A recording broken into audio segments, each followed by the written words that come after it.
विजय तिलक।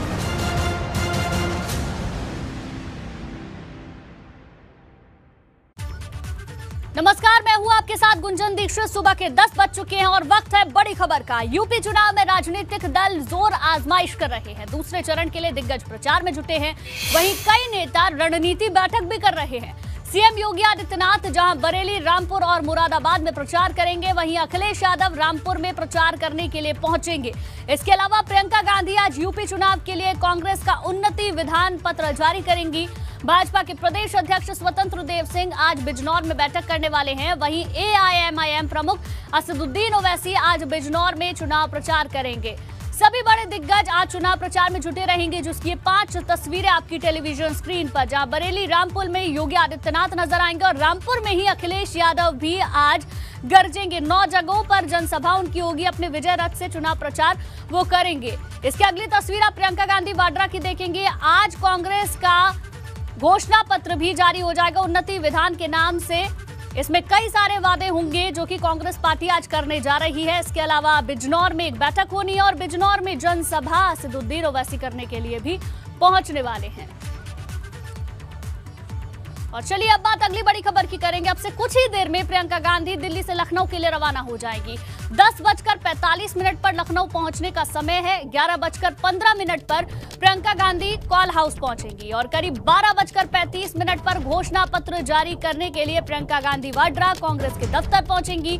शाम 6:30 बजे लखनऊ से दिल्ली के लिए रवाना हो जाएंगी। तो कांग्रेस पार्टी आज अपना घोषणा पत्र जारी कर रही है। अब से कुछ ही देर में प्रियंका गांधी दिल्ली से लखनऊ के लिए रवाना हो जाएंगी, जहां समाजवादी पार्टी कल ही अपना घोषणा पत्र जारी कर चुकी है। भारतीय जनता पार्टी भी अपना घोषणा पत्र जारी कर चुकी है और आज कांग्रेस पार्टी भी कई सारे वादे जनता से करेगी और विधान पत्र के नाम से अपना घोषणा पत्र जारी करेगी। शैलेश अरोड़ा हमारे संवाददाता ज्यादा जानकारी के साथ जुड़ गए हैं। शैलेश, 10:45 पर लखनऊ पहुंचने का समय है, क्योंकि अब समय बहुत नजदीक है। क्या तैयारियां आप वहां पर देख पा रहे हैं और विधान पत्र को लेकर क्या खास बातें आज रहने वाली हैं?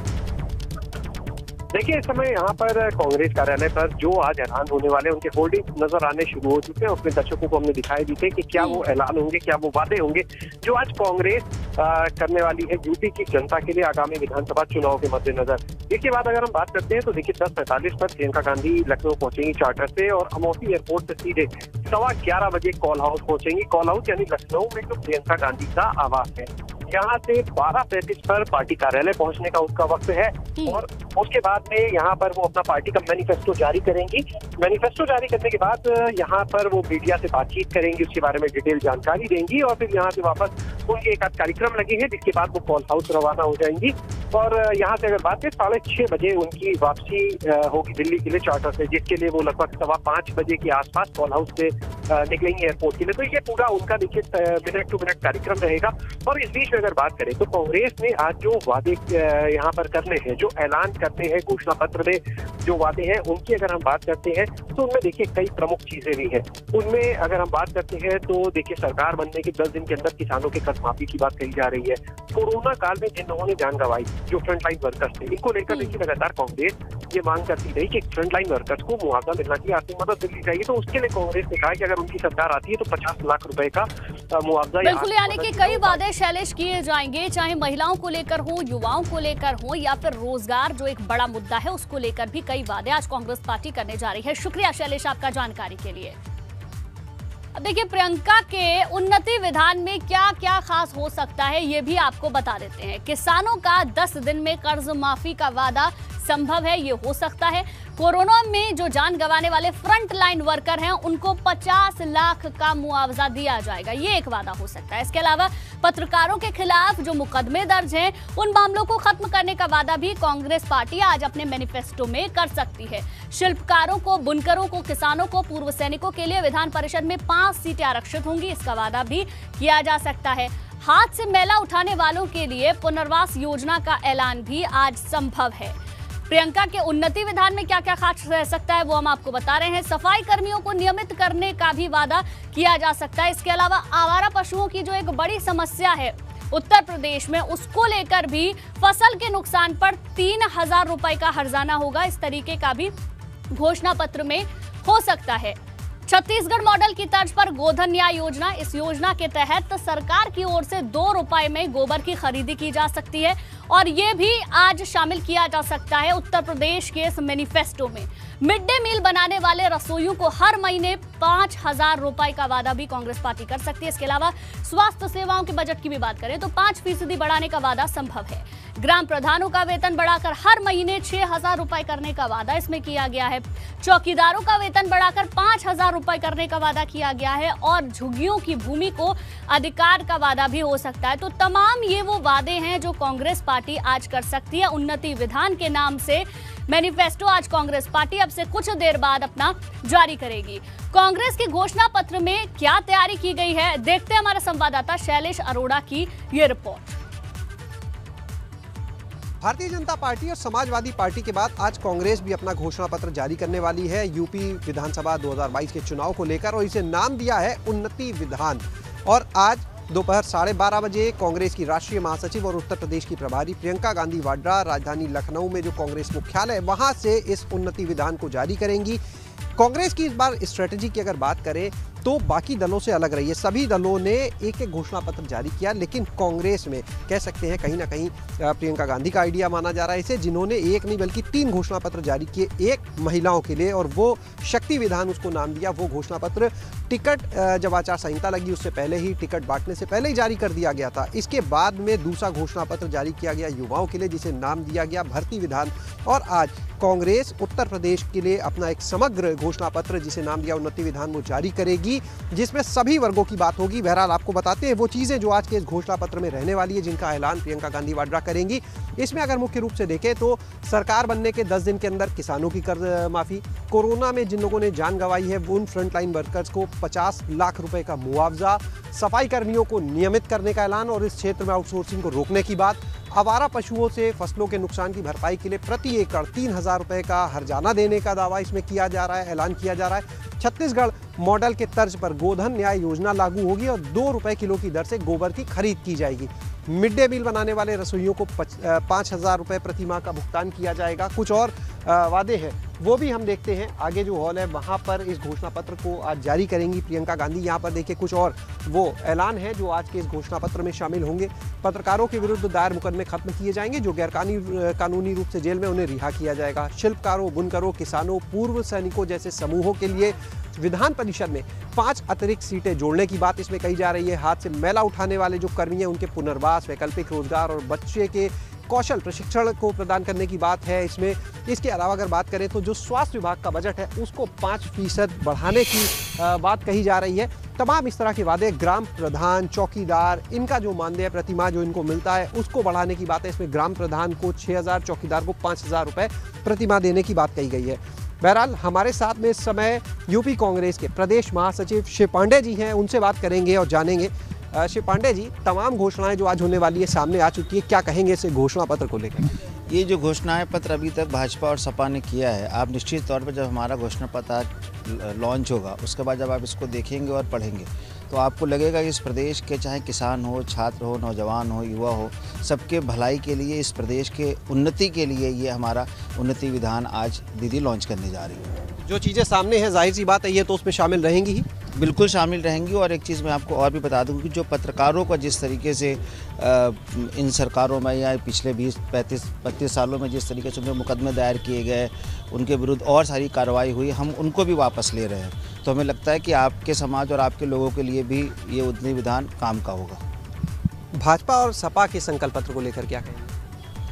वो आप देखते आए हैं जितने का घोषणा पत्र बल्कि कहें, जितने भी इनके घोषणा पत्र हुए, चाहे सपा के हुए चाहे भाजपा के हुए, 15 लाख से लेकर आज तक जितने उन्होंने घोषणाएं करी, भाजपा ने क्या किया आपके सामने है। सपा जब सरकार में आती है तब क्या करती है आपको भी पता है, और हम जब सरकार में आएंगे तो आप हमारा उन्नति विधान देख रहे हैं कि हम क्या करने जा रहे हैं।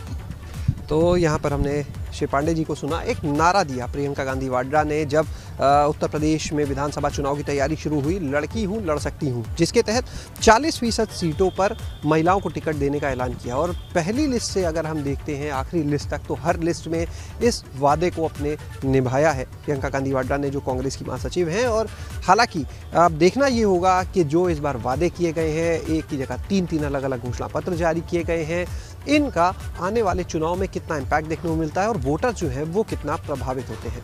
कैमरा सहयोगी राजू के साथ शैलेश अरोरा, एबीपी गंगा, लखनऊ। तो उन्नति विधान पत्र में क्या खास रहने वाला है, ये मेरे सहयोगी ने आपको बताया। वहीं यूपी में कल पहले चरण का मतदान भी होना है, जिसको देखते हुए आज 11 जिलों में पोलिंग पार्टियां रवाना हो रही हैं। कल 11 जिलों की 58 सीटों पर वोट डाले जाएंगे। सुबह 7 बजे से लेकर शाम 6 बजे तक मतदान होगा। लगभग 22,88,000 मतदाता कल अपने मताधिकार का इस्तेमाल करेंगे, जिनमें से 18 से 19 की उम्र वाले वोटर्स की संख्या 3 लाख से ज्यादा है। यानी कि फर्स्ट टाइम जो लोग वोट करेंगे उनकी भी संख्या अच्छी खासी है, 3 लाख के करीब ऐसे लोग हैं। तो कल 11 जिलों की 58 सीटों पर वोट डाले जाने हैं, जिसके लिए पोलिंग पार्टियां अब रवाना हो जाएंगी। वहीं मेरठ में 7 विधानसभा सीटों पर कल वोटिंग होगी और इसके लिए 2,962 पोलिंग पार्टियां रवाना की जा रही हैं। कल मेरठ शहर, मेरठ दक्षिण, मेरठ कैंट, सरधना, सिवाल खास, किठौर और हस्तिनापुर विधानसभा सीट पर वोट डाले जाएंगे। मेरठ में विक्टोरिया पार्क और ITI साकेत से पोलिंग पार्टी रवाना की जा रही है। मेरठ में और क्या खास तैयारी है, देखते हैं मेरे संवाददाता सनुज शर्मा की रिपोर्ट। पश्चिम उत्तर प्रदेश के 11 जिलों की 58 विधानसभा सीटों पर कल वोट डाले जाएंगे और उसको लेकर जो पोलिंग पार्टियां हैं वो रवाना होना शुरू हो गई हैं। इस वक्त हम खड़े हैं मेरठ के विक्टोरिया पार्क इलाके में और ये देखिए 44 सरधना विधानसभा क्षेत्र, इसी पॉइंट से सरधना विधानसभा क्षेत्र की जो पोलिंग पार्टियां हैं वो यहां से रवाना हो रही हैं। पूरी रात यहां पर जो तैयारियां हैं वो की गई और अब यहां से जो पोलिंग पार्टी हैं उनको रवाना किया जा रहा है। अगर इस जगह की बात बताऊं तो यहां पर मेरठ शहर, मेरठ कैंट, मेरठ दक्षिण, सरधना और सिवाल खास विधानसभा के लिए जो पोलिंग पार्टियां हैं वो यहां से रवाना की जा रही हैं। हमारे साथ हैं RO सरधना सूरज पटेल जी। सर, आपसे एक चीज जानना चाहूंगा, किस तरह की तैयारियां हैं? सारी रात तैयारियां चली हैं यहाँ पर और अब पोलिंग पार्टियां रवाना हो रही हैं? जी, फुल प्रूफ तैयारियां की गई हैं। माननीय जिलाधिकारी महोदय और माननीय मुख्य विकास अधिकारी महोदय के नेतृत्व में सभी पोलिंग पार्टियों की थॉरो ट्रेनिंग की गई है। प्रॉपर रूट चार्ट बना हुआ है और पूर्ण में जैसा चुनाव आयोग के निर्देश हैं उसी प्रोटोकॉल को फॉलो करते हुए पूरी सुरक्षा के साथ पोलिंग पार्टियों का मूवमेंट कराया जाएगा और निष्पक्ष एवं स्वतंत्र तरीके से चुनाव निश्चित किया जाएगा। पूरी तरीके से शांतिपूर्ण चुनाव संपन्न कराया जाएगा। इस तरह की जो तैयारियां हैं वो यहां पर की गई हैं। 2962 पोलिंग पार्टियां मेरठ से रवाना होंगी। मेरठ में जो पहले फेज में 7 विधानसभा सीटें मेरठ में हैं, उन 7 विधानसभा सीटों के लिए वोट डाले जाएंगे। अगर पास के जिले की बात करें तो बागपत, मुजफ्फरनगर, शामली, हापुड़ सहित करीब 11 जिले हैं जहां 58 विधानसभा सीटों पर सबकी नजरें टिकी हुई हैं और इस महापर्व को लेकर कल पहले फेज की जो वोटिंग है वो होगी और उसको लेकर जो मतदाता है वो भी काफी उत्साहित नजर आ रहे हैं। वीडियो जर्नलिस्ट राजेश शर्मा के साथ सनुज शर्मा, एबीपी गंगा, मेरठ। तो मतदान के लिए पोलिंग पार्टियां रवाना हो रही हैं। हमारे सहयोगी ने आपको पूरा किस तरीके से पोलिंग पार्टी रवाना हो रही है, उसकी क्या तैयारी की गई है, ये तमाम सारी चीजें दिखाई। मेरठ की जो सीट है वहां पर कड़ा मुकाबला इस बार देखने को मिलेगा। कुल मिलाकर 7 सीटें हैं और जिस पर कल मतदान होना है। पहले चरण के प्रचार का युद्ध खत्म होने के बाद अब दूसरे चरण के प्रचार के लिए जोर आजमाइश भी तेज हो गई है। आज इसकी सबसे बड़ी तस्वीर आपको रामपुर में देखने को मिलेगी। दरअसल आज रामपुर में पक्ष और विपक्ष दोनों के सबसे बड़े योद्धा प्रचार करने वाले हैं। आज रामपुर में सीएम योगी और अखिलेश अपने पक्ष में माहौल बनाते हुए नजर आएंगे। एक तरफ मुख्यमंत्री योगी आदित्यनाथ रामपुर की बिलासपुर और मिलख विधानसभा में हुंकार भरेंगे, तो दूसरी तरफ अखिलेश यादव दिन भर विजय रथ यात्रा के साथ अपने पक्ष में माहौल बनाएंगे। तो रामपुर के रण में आज योगी आदित्यनाथ और अखिलेश यादव दोनों ही दिग्गज नजर आएंगे। दूसरे चरण के लिए चुनाव प्रचार अब तेज कर दिया गया है, क्योंकि पहले चरण का चुनाव प्रचार कल शाम 6 बजे ही थम चुका है। लेकिन रामपुर की धरती से आज योगी आदित्यनाथ क्या कहते हैं और अखिलेश यादव क्या कहते हैं, ये देखने वाली बात होगी।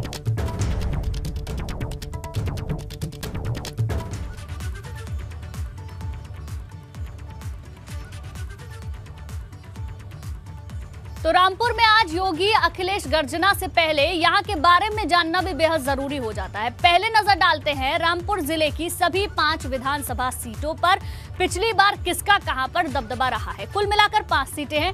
3 सीट 2017 में जहां समाजवादी पार्टी ने जीती और 2 सीट पर भाजपा ने अपनी जीत दर्ज की थी।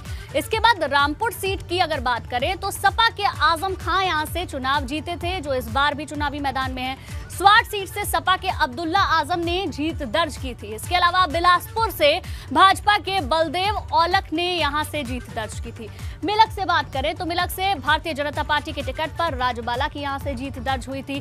तो ये वो 5 सीट, और इन 5 सीटों में से 3 पर समाजवादी पार्टी ने और 2 पर भारतीय जनता पार्टी ने जीत दर्ज की थी। रामपुर की सीट बहुत ज्यादा अहम है, बहुत ज्यादा खास है, इसलिए इसका इतिहास समझना भी बहुत ज्यादा जरूरी है। 12 में से 9 बार आजम खां इस सीट पर जीत दर्ज करा चुके हैं। 1974 में पहली बार यहां पर चुनाव हुआ था। 1980 से 1993 तक आजम खां लगातार 5 बार यहां से जीत दर्ज कर चुके हैं। 1996 में पहली बार हुआ जब आजम खां की यहां से हार हो गई, और 2002 से फिर से आजम खां की जो जीत का सिलसिला था वो शुरू हो गया और 2017 तक चला। यानी कि 2002 से लेकर 2017 तक लगातार 4 बार आजम खां ने यहां से जीत दर्ज की। 2019 उपचुनाव में आजम की पत्नी तंजीन फातिमा यहां से जीती थी। तो ये पूरा रामपुर सीट का इतिहास रहा है। ऐसे में आजम खां यहां से एक बार फिर से मैदान में है। देखना होगा जनता का फैसला इस बार क्या होता है। स्वार सीट के इतिहास की भी बात कर लेते हैं। परिसीमन के बाद 2012 में पहली बार यहां पर चुनाव हुआ था। 2012 में काजिम अली खान कांग्रेस के टिकट पर यहां से जीते थे, यानी कि कांग्रेस पार्टी ने भी 2012 में यहां से जीत दर्ज की थी। 17 की बात करें तो काजिम अली खान को आजम के बेटे ने इस सीट से 2017 में हरा दिया था। 2017 में अब्दुल्ला आजम को 1 लाख से ऊपर वोट मिले थे, यानी कि जो अंतर था वो भी अच्छा खासा था। 2017 में काजिम अली खान बसपा के टिकट पर यहां से चुनाव लड़े और 17 में काजिम अली को 42,000 वोट कुल मिलाकर मिले थे। तो स्वार सीट का इतिहास क्या है, रामपुर सीट का इतिहास क्या है, ये आपने जान लिया। आज रामपुर सियासी सूरमाओं के प्रचार का केंद्र बना हुआ है। इस बीच मौसम की आंख मिचोली भी खेल खेल रही है। सुबह से ही तेज बारिश के साथ कड़ाके की ठंड पड़ रही है, लेकिन सियासी पारा गर्म है। ऐसे में अखिलेश और योगी के रामपुर आगमन को लेकर लोग क्या सोचते हैं, 14 फरवरी के मतदान में उनका झुकाव किस पार्टी की ओर होगा, ये सब जाना हमारे सहयोगी रतीश त्रिवेदी ने। प्रदेश में आज चुनाव के केंद्र में रामपुर होगा, क्योंकि 2 सियासी सूरमा आज रामपुर का रुख कर रहे हैं। मुख्यमंत्री योगी आदित्यनाथ का भी आज रामपुर में 2 जनसभा करने का कार्यक्रम है। तो पूर्व मुख्यमंत्री और समाजवादी पार्टी के राष्ट्रीय अध्यक्ष अखिलेश यादव भी आज रामपुर में होंगे, 11 जगह संबोधन करेंगे। ऐसे में आज रामपुर का पारा सियासी तौर पर काफी ज्यादा गर्म है। रामपुर विधानसभा में हम जो मोहम्मद आजम खान की विधानसभा है वहाँ पर लोगों से बात करते हैं। क्या नाम है भैया आपका? राम सिंह साहब, हमें ये बताइए कि आज दोनों सियासी सूरमा यहीं पर होंगे, किसकी बात को आप सुनना चाहेंगे? अखिलेश जी के। क्या खास वजह रहेगी? अखिलेश जी से क्या सुनना चाहते हैं? अखिलेश जी की बातें बहुत अच्छी हैं, बात काम भी अच्छे हैं। हमें कुछ अच्छी बातें बताइए। अखिलेश जी की बातें क्या अच्छी हैं? ये विकास कराया आप रामपुर में। मुलायम सिंह जी ने आजम खां के 5 बार विधायक रह चुके हैं, और जो उनके साथ हो रहा है वो अत्याचार हो रहा है वो। और चलिए अब बात करेंगे मौसम के मिजाज की। जोशीमठ में मौसम का मिजाज बदल गया है। औली में एक बार फिर बर्फबारी शुरू हो गई है। बर्फबारी के चलते कड़ाके की ठंड भी पड़ रही है। बड़ी बात यह है कि औली में आज नेशनल स्कीइंग चैंपियनशिप का समापन भी हो रहा है, जिसमें बर्फबारी से खलल पड़ गई है। देखिए तस्वीरें आपको हम दिखा रहे हैं, हर तरफ बर्फ की सफेद चादर आपको नजर आएगी। लगातार बर्फबारी की वजह से लोगों को परेशानी वहां पर उठानी पड़ रही है। जो स्थानीय लोग हैं वो परेशान हैं, लेकिन जो पर्यटक जाते हैं बर्फबारी को देखने के लिए, उनके लिए मौसम सुहाना है। औली में आज नेशनल स्कीइंग चैंपियनशिप का समापन भी हो रहा है। बर्फबारी वहां पर हो गई है, जिसकी वजह से समापन में खलल भी पड़ रहा है। बर्फबारी के कारण ठंड भी कड़ाके की है। इन तस्वीरों में देखकर ही आप अंदाजा लगा सकते हैं कि कितनी ज्यादा ठंड वहां पर लोगों को महसूस हो रही होगी। हर तरफ बर्फ की सफेद चादर नजर आ रही है।